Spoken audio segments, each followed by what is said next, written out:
Hello, everyone, and welcome back to the new Women's League of Legends Championship, brought to you by United Student, Twitch Student, and Logitech G. And speaking of Logitech G, got to give them a massive shout out for providing Carmeline with her lovely headset. Whatcha? On the side Oh, there, look, it's a whole headset. You can pick one up it's for here. yourselves. They talked to actual gamers, so people like us. Well, not like us, like good gamers, not like me and Carmeline, What? but like Wait, what? okay, not like me. Can't speak for Carmeline's ability, but I've seen her match history. I totally can.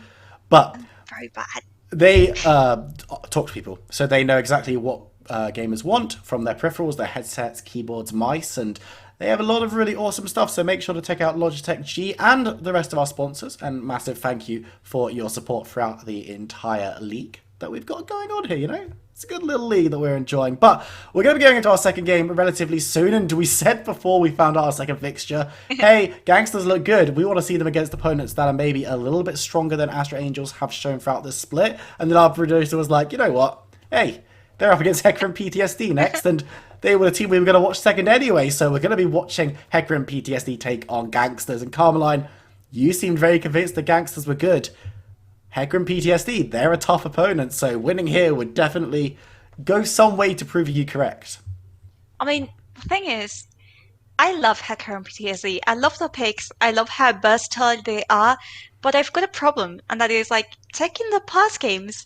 It feels like a little bit like every single team in this league is losing against each other. It's like things are very even, and I feel like Hacker and PTSD can be one of those teams that can either be very good or like not so good.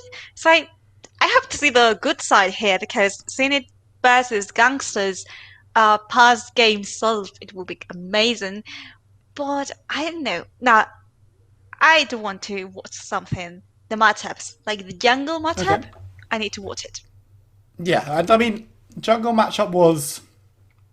I was unconvinced by Gangsters Jungler in the last game, and it's weird to say that because they did so well across the board as a team, and the team fights were very clean, but she just overextended a couple too many times for my liking on the Kane, where you saw with the overextension that lost the third dragon, or the fourth dragon, the third one for Astra Angels, was because Kane got caught out by four people. And there wasn't all that much going for this Kane pick. It was fine. It survived much longer than it should have because Rast and Gore Drinker, but it wasn't the reason that they won that game, certainly. And if Hecarim PTSD can come in and create issues for Gangsters in the jungle in the early game, especially if not given that lead that Gangsters got very, very early with the aggressive pathing onto Scarlet Crab and picking up First Blood, then Gangsters could have a real worry. And I think their solo lanes were very, very good for Gangsters. Onxie and Asteri were exceptional.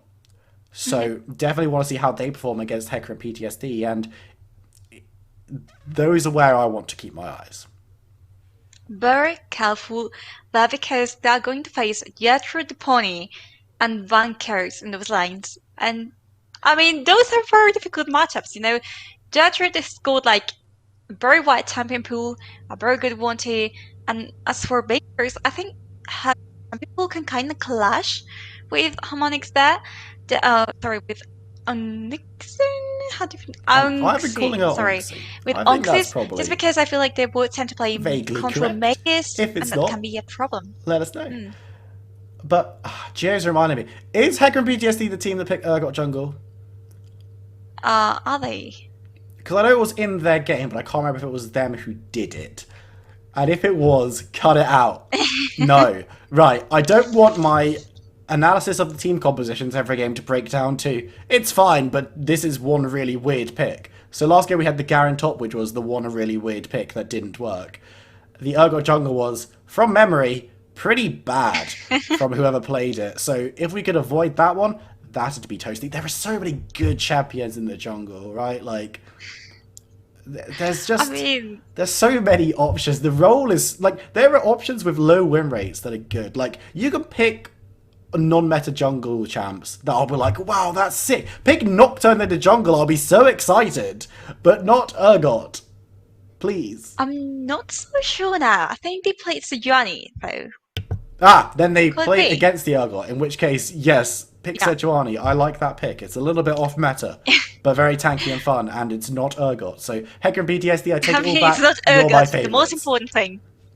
It's not Urgot, it's not Garen. True. But Although, if you pick Garen jungle and you go full crit, I'm kind of here for that. That's quite funny. So, yes, you are allowed to pick Garen jungle. No, you're not allowed to pick Urgot jungle. These are the kind of rules you'll learn throughout the split when you're being casted by me. There are picks that you're allowed and picks that you're not. So, well, I'll let you know if you do anything wrong, teams. Don't worry. I'll let you know if any of these picks are not to my taste. But if they work, then I can't really complain. you get your own ban stage. You know, like you get like Yeah. okay, both teams get 5 bans, but you get like an extra one just because. Yeah, I think we talked about this a little bit. I can't remember if it was with you. I think it was with someone else, where we talked about the casters getting a ban. So, you have 5 bans for each of the teams. And then you just, one ban extra for your casters. But we're into picks and bans. The Darius first ban once again. Asteria not going to get anywhere near that one. And the Malphite will be the instant response. So top lane already seeing a little bit of a pinch. Yeah, these top laners. You said before the lanes for gangsters were really good, and here was in how. Oh, now it's gonna be out of course. That does make sense. I endorse this ban heavily. We saw Asteria on the Nile last game, and it was ruthless. Yes, it was a good lane assignment for her, but I don't want to be seeing her on that again. I want to see what else she can do, and the disrespect, gangsters stealing the ban away from Hecarim PTSD by banning the Hecarim. I mean, aren't you doing them a favor in a certain way, like by banning the champion that gives them PTSD? No, you're getting in their head. It's all mind games at that point. You're like, haha, you can't ban Hecarim because we're going to ban it. Oh, yeah, true. So you can smart. counter it, you can fight against it because we are going to take that away from you. That does make sense, though. Now, next ban, Kaiser. Okay, not very strong, but laner. Okay, makes sense. Absolutely, and the Skarner being banned away, a champ that is pretty decent in the jungle, and I've seen a couple of people attempting to play it top, but you probably shouldn't. So simply no, we're not going to have that option, and Gertrude the Pony will be getting first pick for Hecarim PTSD. Top lane has been pinched a little bit, but looking towards something very stable, the Orianna first pick in the mid lane, something that I always like to see in this role, and it's going to be a run back for Harmanix on the Misfortune. I'm not so convinced about it. Like, Kayn again. I'm not a fan of this too. I'd say if I had to say like champions that had the less impact last game, I'd say there were Kayn and Misfortune. So seeing them picked again, I'm not so into it. Okay, and then you've got Gertrude the Pony saying, okay, you ban my Hecarim, you ban my Ascana, but you know what? You cannot ban my Ramos. She's a very good champion, and it's gonna begin because. It also does make sense though. Yeah, no, it makes sense here, and of course they do have another pickup, and it's going to be the Rel being locked in, which is definitely an interesting one going alongside the Jhin. I like the bot lane, but picking it without knowing the support that is going to be in the hands of Inky is a little bit worrying, but it's going to be Onxie's Syndra again. This one I was much more convinced by, but leaving themselves open for a couple of support bans could make the bot lane even more difficult for Harmanix this game, and especially since that bot lane duo didn't win out last time in the early stages, Hecarim PTSD could look to play around that. Yeah, and also, look at the ban. Ramos, they saw it before and they were like, okay, thanks for the tip, but hey, no Ramos in this game. Nami's also banned. I don't think they did so well with Nami last game to ban her, but I mean, I'm not gonna question it, I'm just gonna ask myself why. And now, okay, so the bans have been clearly going against jungle. Okay, Toga is also out. Big dumb tank, get off the table. Always like that. The Rammus and the Nami. I mean, Nami's okay in Terrell, pretty decent in Terrell, because of the whole diving and being slow, getting knocked up and killed thing. And forcing chat players to play on champions that they're a little bit less comfortable with, because you know Iki is comfortable on the Nami because she played it last game. She's warmed up on that champ, so forcing her onto something a little bit different will potentially be very good for Hecarim PTSD, and gangsters have to decide where their next pickup will lie. Of course, top lane is still open, as is support, unless we're going to see something truly spectacular in terms of where the first 3 champions are going to be running, but they're going to be forced to pick something different, and the Janna is going to be the option. Again, kind of similar to Nami in terms of what she does, like it a little bit less because Janna's shield is such a big part of her kit, and Rel can just pierce through that one in 1Q. Absolutely, I'm not so convinced about this. It's gonna be difficult for gangsters right now. Like, I honestly, the composition, I know if I have... no, what? let's wait until we find out if this is a proxy before we start crying about it. Because I'm expecting Phil to be in my ear like, Teemo is on. Oh, it's Sejuani. There you go. I was actually not that far off. But okay. yeah, we said that we saw them play it last time. We were quite impressed by it from memory. Sejuani, very tanky, gives them that front line, and now we'll have a top laner to follow up at the end as well, which will be a proxy again, because unless it's AD Blitzcrank top, but that I don't expect it to be. I mean, take it away. Yep. Any news about it? Okay, so we didn't have any news, so we're gonna assume it is a Blitz. What? Oh, it's on. Okay. On. I was right the first time with the proxy pick. Okay. I like this team composition. Wait a second. Hecarim PTSD, you've done an excellent job. I like everything that you've done here. The order that you picked it is a little bit irregular, but I really like the picks. And what? Vladimir coming through into the top lane against the Ornn. That's a very spicy matchup up there. I'm thinking about something right now, and that is, I think Hecarim and PTSD have been allowed to play almost exactly the same composition as last game. We saw what they did, so I don't know if it is a good idea or not to leave them with those things. Now, on the other hand, Vladimir versus Ornn, I haven't seen that matchup before. Like, I'm very excited to say it. Like, I've seen Ornn face no champions, but Vladimir, I haven't seen him like in ages. Not in mid lane, not in top lane, not like in so long. So I really want to see what he can do against it.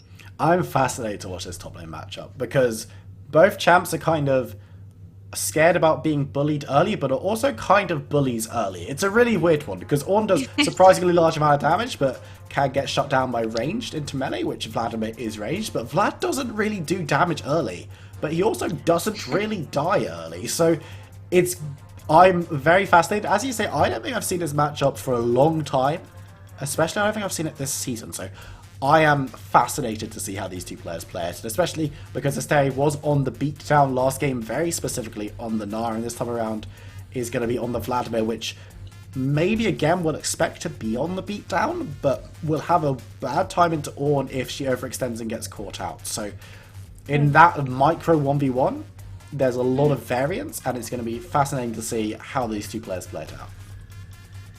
Absolutely. And how do you think Lilia versus, I want to say name, and I've forgotten what champion it was, in jungle, Kayn.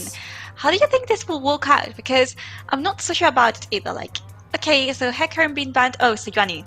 Why do you think it was Lilia? Sejuani versus Kayn. They did hover Lilia just before locking the Teemo, true. so I mean, that's a classic. But again, I said I wasn't convinced by this Kayn.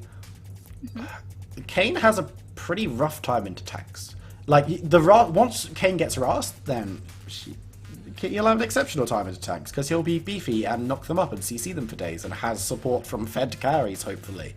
But I really like the top lane and the jungle like duo coming in from Hecarim PTSD. So much CC, and not necessarily in terms of ganking top early or being in a 2v2, because fighting against the Vlad is kind of lame because he just pulls and walks off if he hasn't overextended too far, which is, you know, not particularly interactive and fun, but a reason why Sejuani probably won't be looking to gank into him too often. But in the late game, that's all the engage you ever want, or you could ever need. And we've seen Simply another overextending a little bit, playing very aggressively in that last game, which she was allowed to do because her team was fed and winning, but also she didn't see that much success with it. But also she saw great success with it, specifically at level 3, which won Onxie lane. So is the thing. But I do not see Kayn being given that same freedom of the Rift that he got last time round. Simply will not get the same level of freedom. And Sejuani is going to be so much more useful in the later stages if Kayn hasn't got fed. Yeah. Moving on to the next lane, I think I've seen Syndra and Orianna, my new champion, Orianna being used kind of like the same way, as in, okay, so what have they banned? Syndra, let's pick Orianna, just because they kind of do very similar things when it comes to CC, but now I think I haven't seen them this season facing each other. It's usually into an Asir or like something similar, even a Victor, but like in this case, who do you think has the upper hand? It's very, very even. This is one of those lanes where we saw it in the meta a good while ago, because it was just kind of you, as you say, you pick Syndra, we'll pick Orianna, or you picked Orianna, we'll pick Syndra. It was the orb matchup that was every mid lane for like 6 months, and I think it is very much based on skill. Orianna has a little bit of a better time trading early just because of her auto attacks and her passive, make things a little bit easier. Syndra in the 1v1 is probably a little bit stronger at 6 because her ultimate does so much more damage than Orianna's does, but Orianna has that CC, so allows the fights a little bit better. And in late game team fights, they do a little bit of a different job because Orianna is kind of that secondary gauge follow-up. Once the Ornn Horn has been blown, once Sejuani has dived in, you throw that orb on and bring everyone closer together to be finished up by your damage. Whereas Syndra, as we saw Oxy do last game, likes to just kind of one-shot a target at the beginning of the fight and then just put out damage consistently throughout. But I don't think either champion really has a big edge in this one, so it will be on how the players decide to play it and how the other players like to interact. Kayn, if he can get the advantage from Syndra, if Orianna falls behind and doesn't have lane priority, it will give Simply Another a lot more time to go into the enemy junglers, steal away camps. If Onxie can do that without the advantage that we saw her get at the beginning of last game, is another question though. That will be very interesting to watch. And also, what about the bot lane? Because we've got a Yin versus a Miss Fortune, we've got a Rel versus a Yana. I think for me, Hacker and PTSD's bot lane is looking much better than Gangsters. Just because, I know, Miss Fortune again, last game didn't make much of an impact. Yana, a champion that like doesn't shine for, like, she doesn't actually shine. She's more of an utility champion. And on the other hand, you've got Din, and you've got Rel, who can engage very easily. So, I mean, I'm supporting more Hacker and PTSD when it comes to that. Yeah, I think Hacker and PTSD's composition it's much more cohesive than what has been built by Gangsters. And Gangsters have strong champions across the board. I'm not super convinced by the Janna, but it does kind of the same things as Nami, as we mentioned when it was locked in. It can get the knock up on the Rel when she's engaging to deny that one. Obviously, the ultimate's very good for breaking up team fights and disengaging, but I mean, Gangsters kind of have to be running away from team fights, right? They've got disengage, but they've also, their damage is Misfortune ultimate and stuff, so it's not that cohesive. The team composition, when I'm looking at the 5 champions and I'm picturing them in a 5v5 team fight. Oh, go on. I was thinking also, what is the front line? Vladimir's a drain tank. You put a shield on him, you've got Rast, so there's kind of a 2-person, 1.5-person front line, but when one of them becomes a pool of blood because they're being 100-0'd and the Rast is overextended because Simply Another is dove in 4v1 like 20 seconds prior, then you don't have a front line. And this is... It could be a problem for Gangsters, right? But this time around, there isn't a big, like, wow, this champion's weird, why have they picked it situation for either of these teams. I just think Hacker and PTSD have built a really strong, very obvious team composition, right? Ornn blows the horn, Sejuani dives in and tries to hit a priority target with the ultimate, but slows everyone anyway, so even if she whiffs it, it's kind of whatever. Rel follows up with the dive in as Sejuani does so to try and catch as many people in a tight area as possible. And the Rel has the Orianna ball on. So the Orianna shockwave goes off, and anyone who isn't dead by that point gets curtain called by Jhin. So what they've done is very like 1, 2, 3, 4, 5. This is how we team fight painting by numbers. Gangsters have gone for a very different sort of thing, which is half let's not let them do that. Let's pull away. Let's use the Janna ultimate to break up the fight. Let's disengage. But also, our damage is in Misfortune ult and Syndra ult. So we can kill one member, but then for anyone else to die, we need to be statically fighting. Also, we've got a Kayn that's going to try and assassinate people and be our frontline as well because we don't really have one.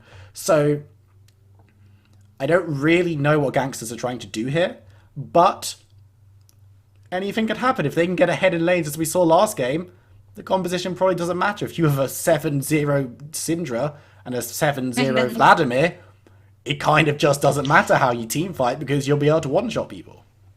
Well, I mean, careful there because we also saw how they struggled a little bit in certain team fights in which like Kayn was just going around, he was somewhere else, and they actually had some problems with Asteri also kind of overextend at times. I mean, overextend with a very fat Gnar, but it almost seemed like she was about to die several times due to her being like, hey, yeah, so I'm quite fed, so I'm gonna get into the enemy's base just like that. And of course, I mean, as powerful as you are, you've got the entire enemy team coming after you. So I mean, I want to see. I think this game will, bring out the mistakes that they usually make. Will bring out those kind of things, but we will also see like what you want to see before, like gangsters facing a better team, Yes. just like current PTSD. So like we'll see how they fare and if they can actually come back from that two victories that they had last time we saw them. So we're on the Rift. We are on to the Rift for the second time this evening, and one thing that I didn't actually mention that I probably should have, player to watch this game in terms of just generally, Charlotte in the bot lane on Rel was our player of the week last week, was played exceptionally well on this champion. So keep your eyes peeled for her plays as we watch her on the same champ once again. But this time, I'm a little bit... You know what? This is going to be a very interesting game. I think that more than being worried about Gangster's composition being a little bit all over the place, I'm excited to see how they can play it, because 3 of these 5 players we know can play these champions, because we saw it last game. Asterisk, still question marks over Simply Another's Kane, but this game, you cannot question the level 3 play. You cannot question her ability to get Oxy ahead, which we saw last time around. But Vladimir and Janna, 2 little bit spicy pickups. We'll have to see if they work out.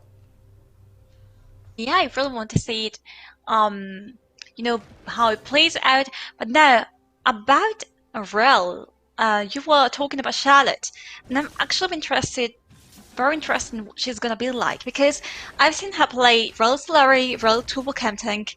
So, what will it be this time around? We'll see. Solari, I'd hope. Yep. I think Turbo Chem Tank, not Turbo Tem Tank, is not really the one on Rel. I don't believe. I don't know if I missed the memo on that one. But not necessarily something... I've seen her play like that, but I don't know if it was against some specific matchup in which she actually really had to use it rather than Solari. In any case, I think it will be this Solari. It seems to be her first pick when it comes to that. But I mean, we're getting some views of the top lane now. Not much to see though. It's just very normal. Very normal start. Yeah, and I don't expect there to be that much action in the top side just because Ornn probably can't get that much off onto the Vlad, but in the bot side I can see a little bit more action as Harmanic's actually going to have to flash away because of the damage coming through from Jhin, and the level 2 CC being provided by Charlotte on the Rel is madness. But you know what, I can see counter tag a little bit if you're the only engage on your team, so you need to be able to close that distance much better, but you know, Gurge the Pony and Honeycomb exists, so probably not going to be the one this time around. I mean, but 3 summoner spells just here, the flash, the heal, and this exhaust. Was it worth it to use all the summoner spells? I mean, it's the first kill of the game, of course, but at the same time, you're just like wasting them too early in case you never know if Sejuani is gonna come over to the bot lane and try to gank, but who's looking to that is Kain. Simply Another looking to gank with Dobuff. Charlotte and Sleepy are extended the knock-up lands from the Rel as Sleepy looking to get a bit of damage down. We'll be able to find some Inky stepping forward on the Janna. Does need to be careful, has flash available if needed, but the damage being turned around was pretty nutty, and Honeycomb now on the prowl looking for Kain. Dives over the wall but can't find her just yet. Gonna be chasing on, but Simply Another does have flash available, and Onxie priority with mid lane means that she's going to be the first one to respond to the river. But you can see on your screens, Fanequirks moving up as well on the Orianna. Just looking at stun lands from the Syndra, but no more is going to be done. But that Rift Scuttle will be secured by Hecarim PTSD, grabbing up that one and moving back to later sides. Yeah, I mean, this one is looking like very favorable to us, Rangers. I was going to say to Gangsters, just because Simply Another was approaching. But what they didn't realize is, I know, but this general bot lane is so strong that they were the ones playing in the end. Like, Gangsters, with 3 members of the team in the Rift, had to retreat in order to protect themselves. And of course, there's also the fact that Honeycomb was coming up from behind with Stigani, so very dangerous thing. And unfortunately, it has ended with no kills for either team, so, I mean, good for them. Yeah, good for them for surviving. I think it was fine from Simply Another to gank there, and had Honeycomb not been around, it would have been a much better play, but even so, it's just a little bit of time wasted, right? It's not, no one died, no summoners were being blown by either side, so it was a pretty neutral gank. And neither team's going to be sitting around feeling too bad about what just transpired. But it's been 5 minutes, we haven't seen a kill. Can you shed any light on looking into your crystal ball and telling us where you think the first kill might come? Okay, I'm forcing a kill, surely, as the dragon is being killed too. Oh, yeah, I see the Yana with the vision there. But no, it isn't gonna be a kill for them. Okay, so the first place where I foresee a kill is actually mid lane. Okay. I don't know why, but I feel like we talked about a Hurricane who could help Syndra. Okay, so it's gonna be top lane, you know what I say? Ah, well, it's fine. It's just fine, yeah. I mean, I think it's gonna be mid lane just because we talk about how Kayn could help Syndra get the little lead because the matchup in mid lane was quite even. And if she does so, okay, it looks like, please, no, she's going after the crab, not after Orianna. Well, I mean, yeah, we can see that. Thank you, producer. So that's it. I mean, I think that's a lane where you might want to give the most priority to your laner just to help them make that difference less even and more in their favor. Yeah, definitely could be a location of interest for both of these junglers, and with both mid laners being level 6, a lot of burst is available. Onxie, we know, knows how to use this champion to get results, already picking up a win on it earlier today, and Vicequez on the Orianna. The Orianna having, here level 6 first, having a bit of priority, a bit of a farm lead as well. So definitely a potential opportunity for these junglers to get involved. Honeycomb trying to get towards 6 as much as possible, because getting that ultimate makes killing members of the opposing team a breeze in 2v1s because of the lockdown potential. And of course, Simply Never wanting to grab that one for the damage rather than the CC. But things have been quiet in the opening 6-7 minutes of this game, which is something that we haven't necessarily seen too much in this league, but you know what, it's okay. I like a bit of a slower start occasionally. I feel like the storm is coming. Like, honestly, these two teams, I think they're being very cautious around Tilda. Like, they know how the other plays, they don't want to risk it, but the moment someone dies, it's just gonna be, like, unleashed for every single lane. Like, look at this. Oh my god. I mean, the action is coming later for sure, and as a champion's scale, it will be better for them. But the thing is, I do think they're just being cautious, and they're just avoiding confrontation intentionally. But they cannot do that forever. You need to win the game somehow, and not just by throwing towers. That's very true, and you need to be making proactive plays as much as possible. Heka and PTSD have built themselves up about a 1,000 gold lead just through having a little bit more farm. Picking up that dragon as well will look good for them as they can sustain up a tiny bit more in these lanes. Speaking of sustain, Vladimir up top side having a great time. Again, this top lane, we kind of expected it to be a little bit of a snooze fest because these two champions don't love being involved in early kerfuffles in this specific circumstance, and neither of them have been. Okay, so we see how teams are positioned already, but like, oh my god, Syndra! Orianna goes down for first blood in the mid lane! Okay. The crystal ball works. So, the matchup ended up being more in favor of Syndra than Orianna's. But in any case, the Herald is gonna... Okay. Nope, no lag there. Oh, you should get another kill though. Yeah, the Ornhold's going to be missed by Gertrude the Pony. That's pretty crucial, as now you see Vladimir coming down from top lane. Asteri needs to be a little bit careful. He's about half health, but Vladimir can suck some blood and get some health back. Simply moving in behind Sleepy and Charlotte. We've seen this one before, but it's going to be stopped up by the W remount from Charlotte. Sleepy stumbles away. Will be able to survive this play, and now the 3v2 again doesn't really yield any results for either team, particularly. So, two plays that seemed very close. It almost seemed like there were going to be kills there, but not at all. I feel like again these teams are playing very cautiously against each other. On the other hand, I think if there is one player to say like she's not on board with that is Onxie. She's like, okay, I can get the kill, I will get the kill. We saw her going against Ornn, and we've got a pause here. Okay, in any case, I will keep on talking. So going against Ornn and Sejuani there almost died. Sejuani was almost done. In the end, she wasn't. But I mean, I like how aggressive she's been in lane. 100%. And Oxy is kind of on her to get these kills in the 1v1 because she's got Ignite, she's the Syndra who has that single target burst damage.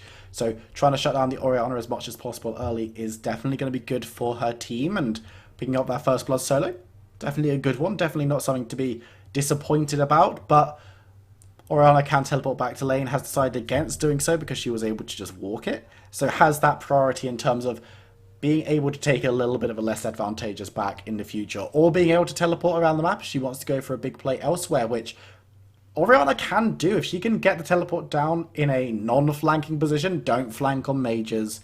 Please don't flank on mages unless you're certain that it works. But just getting a teleport down into that bot side, throwing out the ultimate on the orb, and catching out, say, both members of bot lane. If you can catch out the Janna, she's dead if you're Orianna, and Syndra does not have the ability to do the same thing because she hasn't got teleport. So she's going to have to physically walk down, and Orianna will be able to melt through waves pretty quickly, which means that any lane state that Syndra might have left the lane in with the Orianna there is going to be broken very, very quickly, and then you're maybe turning the opportunity for one kill into plates going over to the other team, and the gold lead then swinging back in the favour of the Orianna.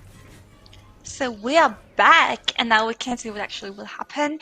Dragon is about to spawn in about 40 seconds. Okay, this first dragon, who do you think can take the most advantage of it? Cluttering up in 35, I think this is a good opportunity for gangsters to pick up a second because the resets have come through. I'm a little bit... It's difficult. I'm looking at them and saying, like, the lanes are in good spots now, but the dragon's up in 20 seconds, and a reset has just come through from Charlotte and Sleepy in the bot side for Hecarim PTSD. So if Hecarim PTSD can get there now, then maybe they can pick it up. But it actually looks like Inky and Harmanix aren't interested in going back to base and picking up items, which will set them off in bad stead if everyone rotates. If this is a fair 3v3, then it will go the favour of Hecarim PTSD, I imagine. But with Onxie there as well, things could be a little bit more tricky. Rift helping drop bot is really good here, coming through from Hecarim PTSD. They'll get so much pressure down. They're forcing Harmax to move through, but a fire is breaking out in Wriggle. Simply another has been caught out, has to try and dive over the wall. Won't be able to. The stun comes down from Sleepy, and the kill goes over to Honeycomb as the ultimate from Misfortune is channeled and used. Teleport coming down from Orianna, right behind the rest of her team, looking to give some support as the Ornhorn is blown. Will the knock-up land? No, it won't, but it will be able to zone out members. The ultimate from Janna doesn't help anyone as she will go down to Charlotte on the rail. The knockup won't land, but Oxy could well get stunned up. The curtain is called, and it's only one shot needed for the Jhin to pick up that kill and the double on the back of that one. Excellent fight going over to Hecarim PTSD, and now they have full control over the dragon. I mean, that was crazy, but for starters, I like to point out, I did like the Janna ulti. I mean, okay, it wasn't a very difficult spot to land it, and also it didn't do much, but I liked how it kept enemies at bay for a few seconds at least. Now, on the other hand, Jin's ulti working quite well, I gotta say. I like the positioning, I liked it quite a lot. Now, you saw this play, well, it seemed like it was going to be around the dragon, like who is getting it, who is killing it, and who is gonna be fighting against it. And in the end, what Hecarim PTSD did that, I think it was very smart. It's like, rather than starting the dragon and then getting to team fight, we're just gonna, you know, flank them. We're gonna go against them for several sides, and also the TP from Bankers. It was really good. So I liked how they did this. The execution was quite good. Now, on the other hand, for gangsters, to get caught in that, I think it was a little bit of an issue of communication, perhaps. Like, you know that the dragon is going to be contested, you know that the enemy team is around, so you might not want to do it. Okay, I'm talking about enemies. Yeah, for sure, and I think we're having a bit of a scrap in the top side. Simply another needs to be a little bit careful. As Gertrude's only 2 levels higher, but Asteri rocking up, Charlotte rocking up, as is Orianna, and everyone's going to just back away from that one. No one really wants to get into another team fight so soon after the last one, but you're exactly right, and there wasn't enough respect being shown by gangsters knowing that resets had come through from members of Hecarim PTSD and that the dragon would be contested, and just being so split up at the beginning of the fight meant that it was very easy to be picked off one by one by members of Hecarim PTSD. And that's exactly what they did. They pick up the kills, they pick up the dragon, they picked themselves up a healthy 3,500 gold lead at the 13-minute mark, and with that play, as I said before, the dropping of the Rift Herald was really, really good from Hecker and PTSD, forcing pressure and forcing Gangsters to make the hard decisions. And in the end, Gangsters made the wrong choice. Absolutely. Even though Onxie got a kill on Syndra, which I know we know how powerful she can be when she's ahead, but be careful. Ooh, no. Honeycomb's diving and getting the stun. Gonna have Kane ulting onto her, but not gonna be able to take it down easily. Onxie looking for the ultimate. They're gonna be able to catch the first kill of the fight though. Orianna might pick up a double. Will be able to. Honeycomb surviving by the skin of her teeth. But that's going to be fine. It's 2 for 0 on the scoreboard, and more priority going mid lane, maybe even picking up a cheeky last-minute plate before they slough off at 40 minutes. Okay, for a second there, I thought Sujani was about to die, because Syndra was there around Kane to one. Suddenly, I didn't realize Bankers was around with Orianna to provide support for her. And honestly, Syndra could have almost gotten the kill, but this duel was unstoppable, and in the end, I know the difference for them. Oof, the ulti. Okay, one more shot would kill, but going to be missing out. Now Sleepy is going to be in the 1v1 with Simply Another. Jin has a decent amount of damage. Third shot coming through, as the fourth shot will be available on this one. Can she get the kill? No, she can't, as Harmanic's going to be taking the brunt of that one. Has to be careful, but Sleepy doing so much damage. Gale Force even being used offensively that time around. If it was used aggressively, might have got a kill, as back in top lane, not too much going on. The problem that I see here is this Sleepy. Okay, gonna get killed in 3, 2, 1. Oh, no, you were too late on the countdown, as Oxy easily picks up the kill there. No. In case, I feel like... No. Okay, so the thing is, Jin was playing a little too risky, like a Sleepy. Okay, Jin was quite powerful at the time. She did loads of damage, but enough to take down the entire enemy team who were coming after her, and think so. Oh, her is dead. Okay, I'm kind of sad for it, but in any case, talking about it, I think Sleepy was playing too risky there. Perhaps going in Legends Soul that they will say, "Don't go alone." I wouldn't have done that. Wait for another member of the team to get that, and both are stunned. Okay, that's quite good. I remember liking Onxie, and I think she's proving that her plays in Syndra are not to be taken as a joke. They are not just a thing of a one game. It's something consistent and dangerous. Yeah, for sure. Onxie has looked pretty impressive this game, especially in the 1v1 in team fights. Hasn't been given the best platform because the team hasn't been in the best position. Simply Another not in the best position here. Gonna be knocked up. The Sejuani ultimate misses, but it just doesn't matter with the damage coming through from Orianna. Misfortune throwing the ult down, the bullet time doing very little as members part away from that one. Hecker and BTSD picking up another pick.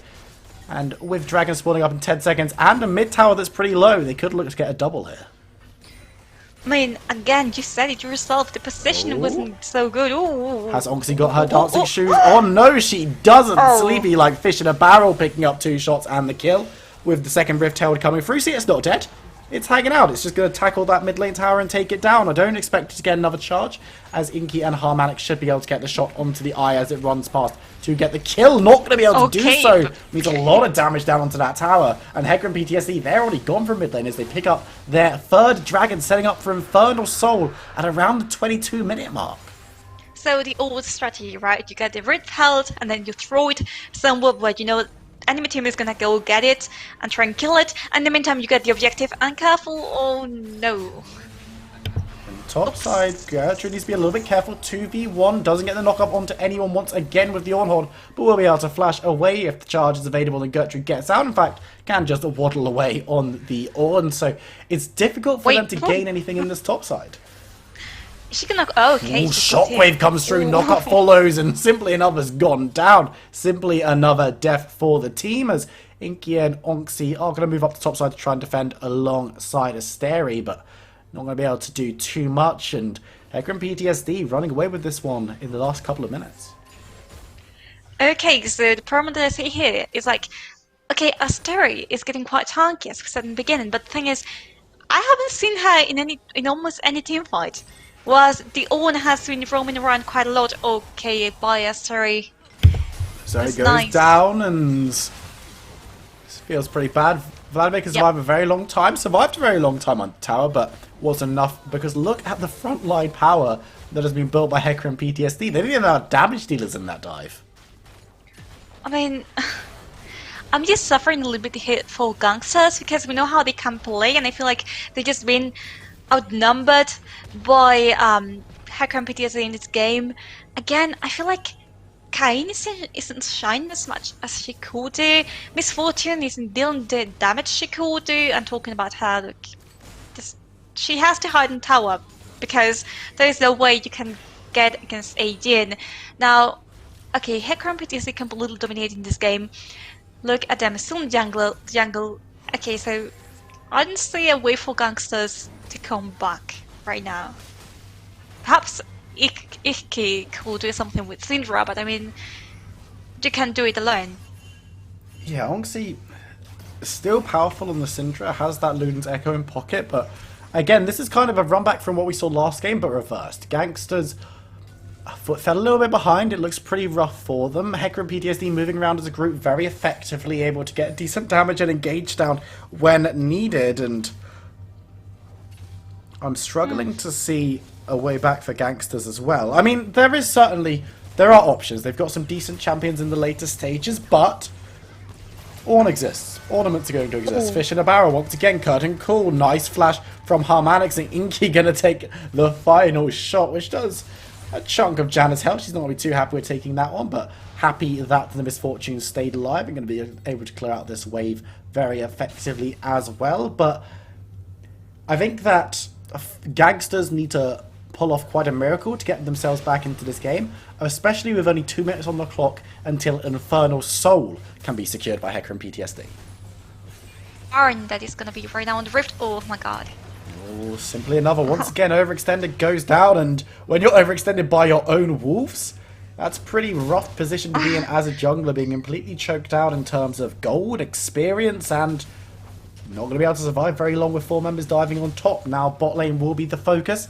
Iki and Harmanix hanging around trying to clear out waves as best they can, but with so much support, Hecarim and PTSD might even be able to look for a dive here. Gertrude the Pony putting pressure top as well, and yeah, it looks like Gangsters giving a lot of respect in the bot side, which is good, but giving too much respect will mean giving up objectives and giving up your entire jungle, which is really gonna suck.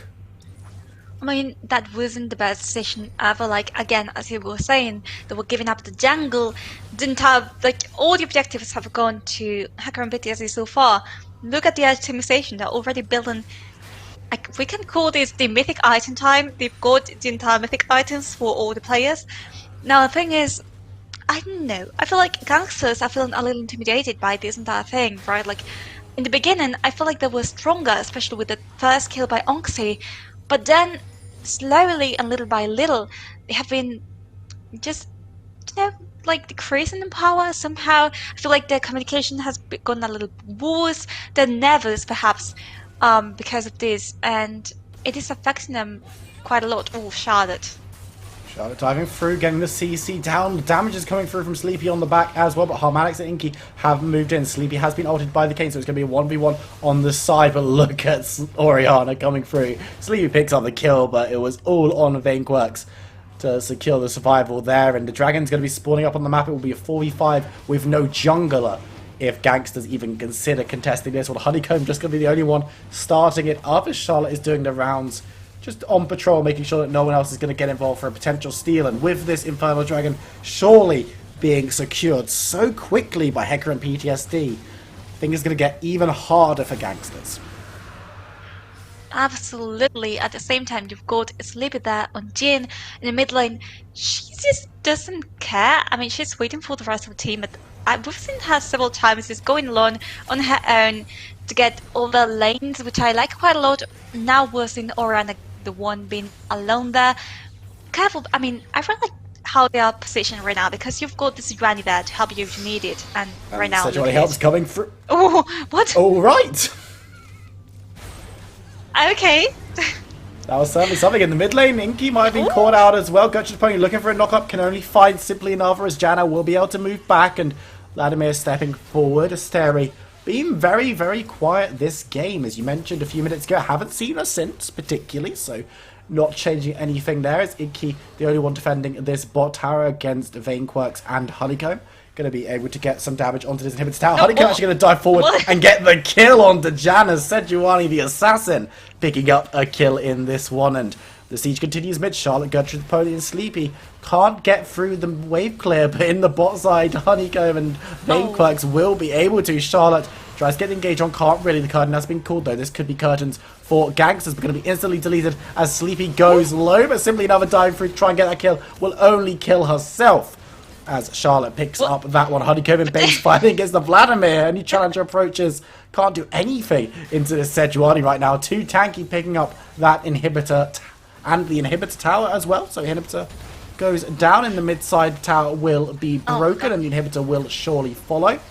Which should be pretty good for Hecarim and PTSD. Again, I'm getting deja vu from last game, but Gangsters on the wrong side of this one.